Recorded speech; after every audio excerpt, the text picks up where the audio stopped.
Hello and welcome to our last session, our bonus content for the day. We are back with Brenny. I am Allie Schlofelt, current president of Indiana Connected Educators. We have Kyle Klein, our past president, and John Wells, our president-elect, with us today, along with a board member of Indiana Connected Educators, and again, one of my favorite people, obviously the most fashionable person I know, probably. So, our Kyle and I both said earlier, our go-to for all things UDL and just tech goodness. So we're going to pass it over to Miss Brenny, and you can introduce yourself more as well.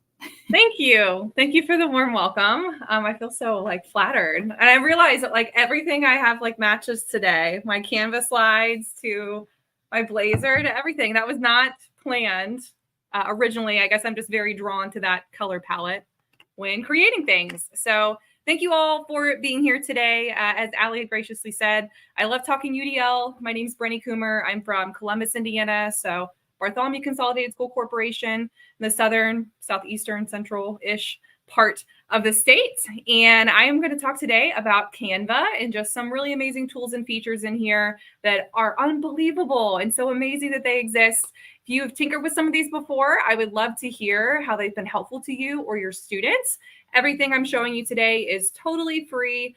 And if you want to access my resources, I do have a bit.ly. It's bit.ly, all lowercase, Canva 4124. So all of the resources and things are there. And actually, when you click that, it will give you a version of this that's editable. So if you wanted to use this with teachers in your building and train them or customize anything, it's there for you. So my contact information, by the way, is on the screen. I'm on Twitter, X, whatever we kind of decide to call it. I don't like calling it X still. We talked about that earlier. It just doesn't feel right. So I still say Twitter, but it's on there on the screen. And I would love to connect with you and share resources if you are there and are active on Twitter. So in the spirit of Universal Design for Learning, I always have to share some learning goals.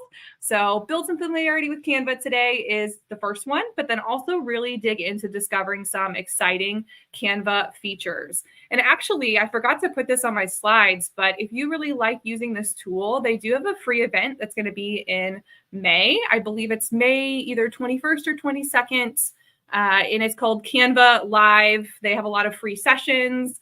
It's all virtual. If you want to go in person, it's in California, if you can swing that. But they release all of their product features and updates then, and they're really going to show some amazing things for education from what I've heard. So it's totally free on their website, and you can register and learn all of the awesomeness. So if you're not familiar with Canva yet, Canva is an amazing graphic design tool, and I love to use it personally. My sister is having a baby, so I use it to make a bunch of baby shower invites that were super cute, and it took me 2 seconds to make just from the templates that are there. But it's really a visual communication and design platform. If you need to make any type of content, chances are Canva has a resource or a template that can help you out.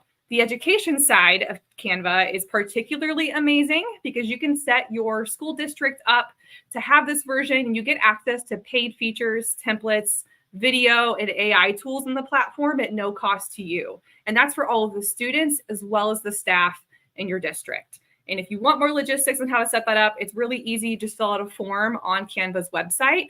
It's available to all K-12, public schools, charter schools, all of those things. I set it up for our district and it didn't take very long. I thought it was going to be a whole process, and it really wasn't. And you can set it up to be Google single sign-on if that's the preference for your school. So all kinds of templates and things in Canva. And the benefit, again, is just you get unlimited content, whereas if you're just using the free account, like a personal account, you might see a watermark on things on some of the different content that is premium. So Canva is amazing, and I love it because of all of the templates.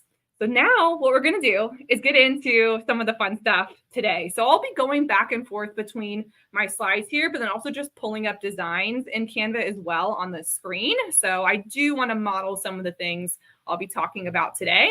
And you can totally be playing along with me on your device and screen if that works well for you, or you can just sit back and listen. So first thing, if you've not tinkered in Canva before, designing is super easy, just some general lay of the land to get going. On the left-hand side of a design, if you just pick one on your screen, left-hand toolbar is where you can pull up different menu items, explore templates. I know I'm guilty of sitting there and just scrolling for what feels like hours because I keep thinking, oh, there's going to be a prettier one if I just keep going. And then time passes and I still haven't decided. So I always have to set aside a chunk of time when doing a presentation just to pick a theme or a template because they're all so pretty.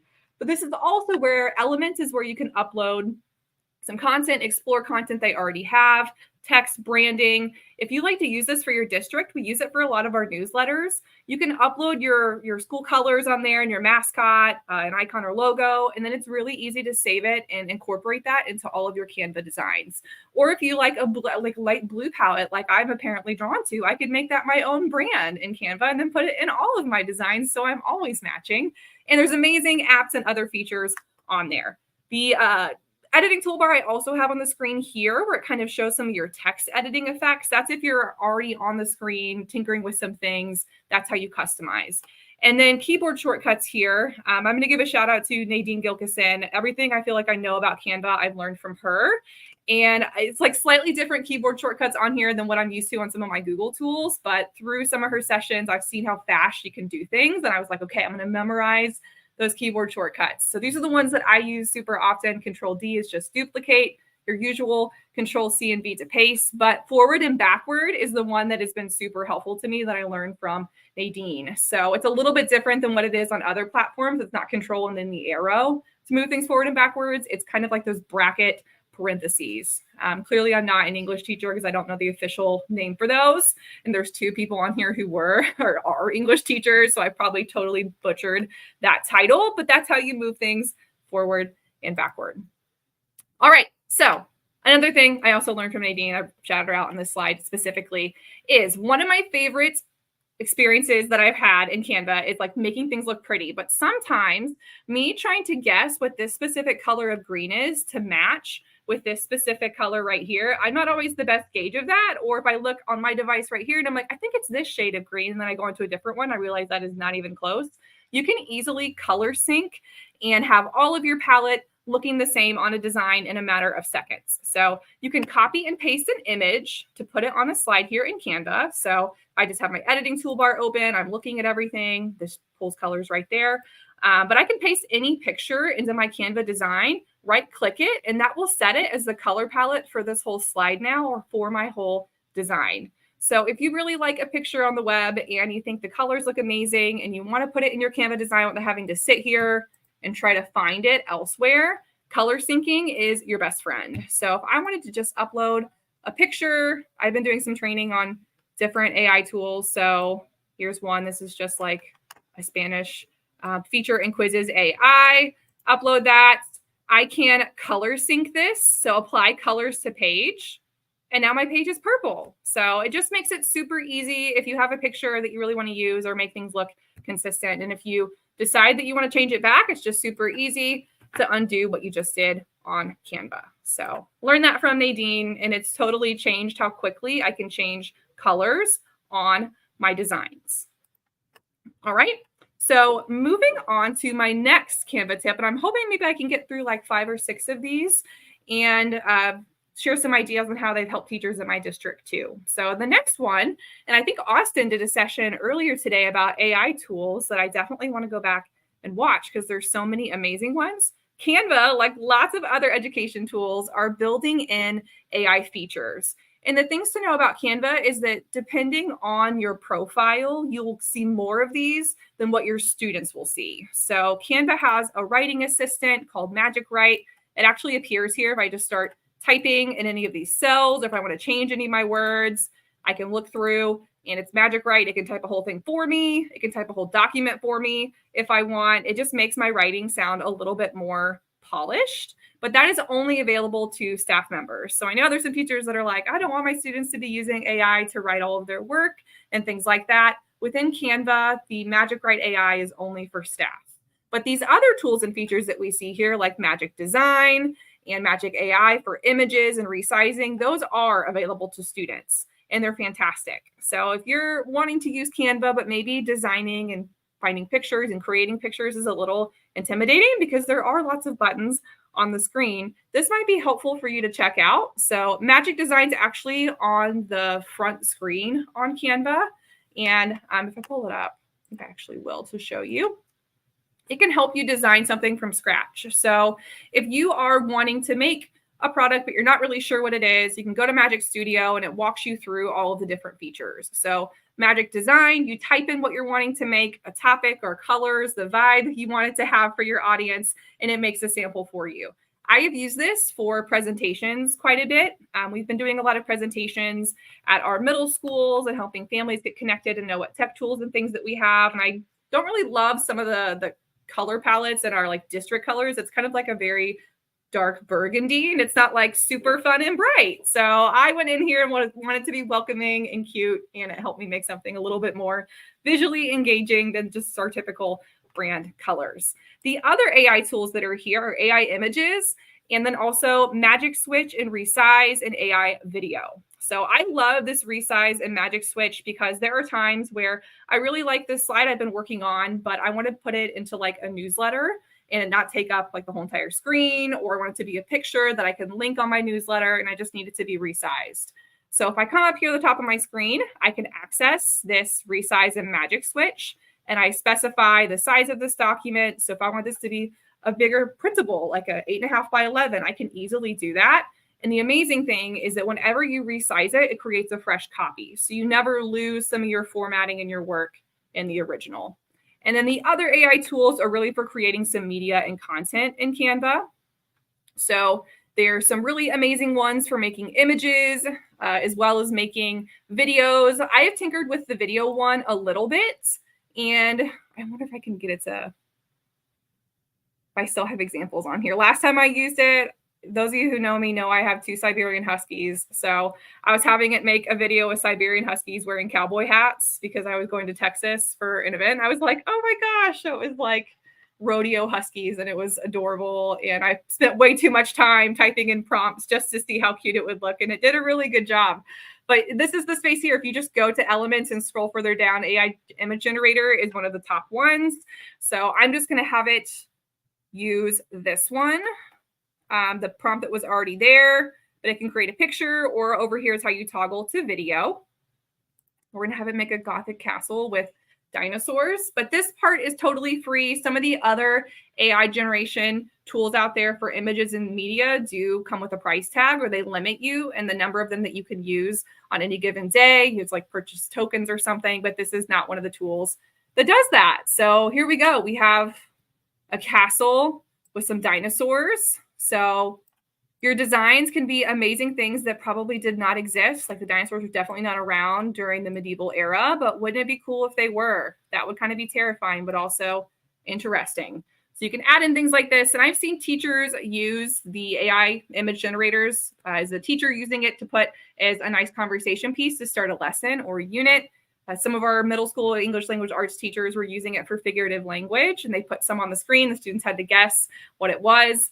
And then the students use that to represent their own examples of figurative language and kind of add a visual component to it that made it exciting and fun for the students. Our ML teachers have been using it quite a bit to have students practice using descriptive language as well. So giving them that safe practice, as well as creating some nice visuals and content to go with it. So those are just some of the cool, amazing AI tools in Canva that just continue to keep growing. I'm guessing in May at their event, they're going to share some even more exciting news related to that. I kind of feel like AI is the hot topic, so I'm expecting more, and I hope that's what they share with us.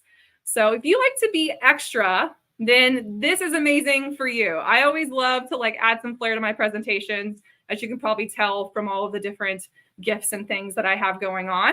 But there's amazing keyboard shortcuts in Canva on a slideshow or a presentation. So this is only available in presentations. If you make like an Instagram graphic or something, you can't do it there. But you can always resize it using the magic tool. So then you have these. But if you go into presentation mode and you're in full screen, you can add in tons of extra things like confetti rain on top of the confetti I already had going. Like that's a lot of confetti, but why not?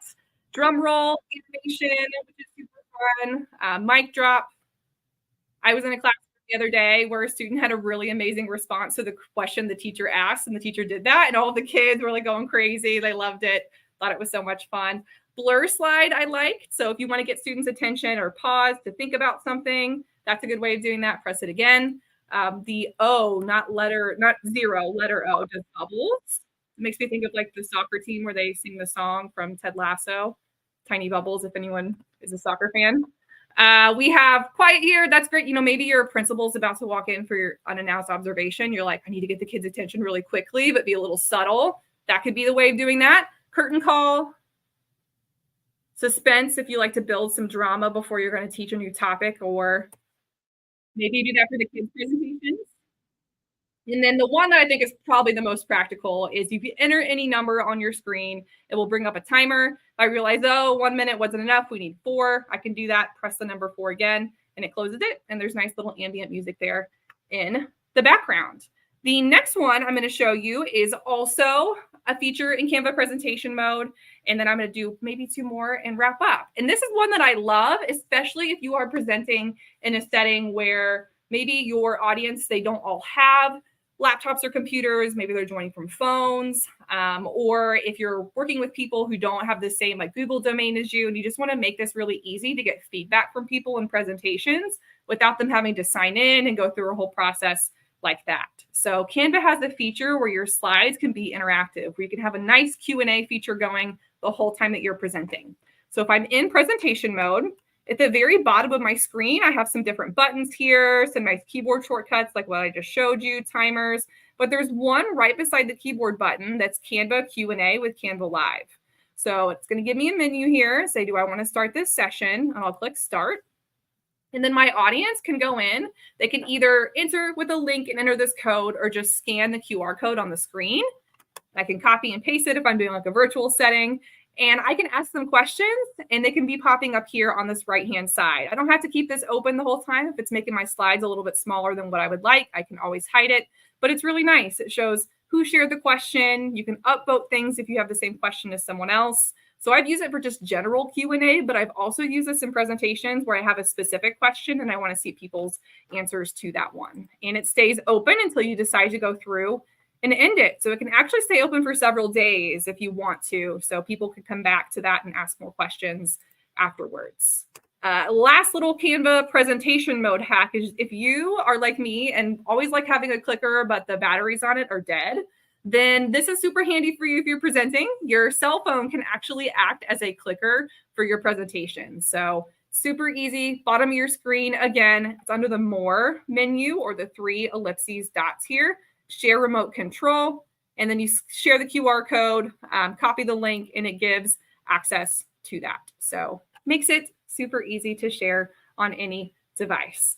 And then the last tip I'm going to share today, because my 20 minutes are almost up, is Canva Translate. And I know Kyle loves this one because we were talking about how amazing it was at a conference in the fall. And it truly is amazing for several different reasons. So Canva has a translate feature where any of your designs can be translated.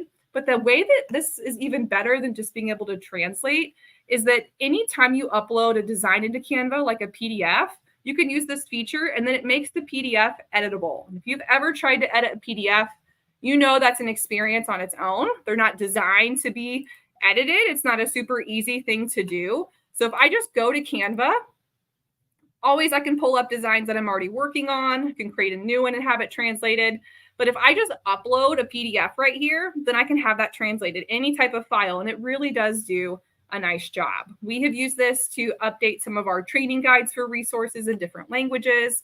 And it's just been so helpful because a lot of the times, like the ones for our student information system, like PowerSchool, are in a PDF. And maybe we want to change what some of the words are. Upload it here. I can translate it, but then also move some things around should I need to. So to use Canva Translate, I have a design open here. And on my left-hand toolbar, I use it a lot, so it's probably going to show up here right away. But if you don't see it, you can search for it under the Apps menu in Canva. But if I click Translate, I can select the language I want it to be translated into. So there's tons of them on here. They keep adding in new ones and more of them often. So I can translate all of my pages or just one. It's going to work its magic. And what's nice is it keeps your original page here, but then the translated page is right after it. So you could actually have lots of different languages on one document.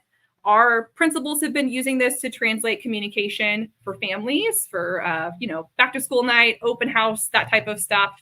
And they share out all of them in different languages on one single social media post. And it's been tremendously helpful. So now I can still go through, move things around should I need to. And now it's in multiple languages for my students. The accuracy is with any translation tool. It's always better to have a native speaker. So if you have access to translators to go through and finesse it, make it sound perfect, that's great. But I will say our parent engagement interpreters have said that this is one of the more accurate translation tools out there, and they prefer if people go through and give them a version in Canva than some of the others that are out there. So that is what I have here for you all today. I'm about at time, and everyone here was so gracious to let me go again this afternoon after some audio microphone issues I was having earlier today. Nothing like, being someone who's supposed to be great at tech and then not being able to get your microphone working. It's very humbling. So if anything, it's proof that it happens to every one of us. So if you have questions, please let me know. My contact info was shared, but my Twitter handle is @Brenny_Kummer. And thank you all for being here. And thank you, Kyle, for the idea behind doing this live stream and sharing this. I am the original April Fool. So awesome. Brenny, appreciate you coming back. Spend so much time trying to get your mic fixed earlier today, but being willing to come back today for people that join, people that watch us in the future, sharing your knowledge about Canva, because this is just one of those amazing tools. I live for the Canva Create every year, and I block that time off so I can watch it live, like in my schedule. So it's just and they do an amazing thing for educators and for districts and everything. So with that, let's see. We talked about conferences. You brought that up, so we might as well talk about our fall conference. Oh, you want to talk about Allie? Or you want me to? we keep marketing each other out. Okay, so this fall, October 9th through the 10th, we have our Crossroads of Connected Learning. So this is a save the date. Make sure that you are free for these days. The 9th is going to be our Coach Con. So that's going to be available for any of the literacy coaches, your reading coaches, tech coaches, instructional coaches. We'd love to have you. It's going to be a free event. John Crippo said earlier that he'd love to be there for that day. So he's going to be there for the 9th. He's also going to be our featured speaker, our keynote speaker on the 10th for our conference. So on the 10th, you can get in now for a low price of $80. So from April 1st, this once again is no April Fool's joke. You're going to be able to get in for $80 from April 1st through May 1st. After May 1st, it only goes up to $100. I mean, this is a pretty amazing deal. For those of you that did put the Indiana Connected Educators Conference into your digital learning grant, your digital coaches grant, we will still honor that $80 admission after the 1st. You just have to let us know. We'll be happy to take care of you. So we'd love to have people join us this fall at Franklin Township, right, Allie? So, right. Yeah, right. And the last thing is, if you're able to join us today, here is a link that you can get some PGPs for joining us for this session, or if you maybe watch us a later time with your YouTube. I know PGPs are a premium now. It's getting time to renew some licenses and everything, so we're happy to help you out with that. For our guest Brenny, for our president Allie, our president to be John, and the old president me, we thank you for joining us today, and everybody have a great day.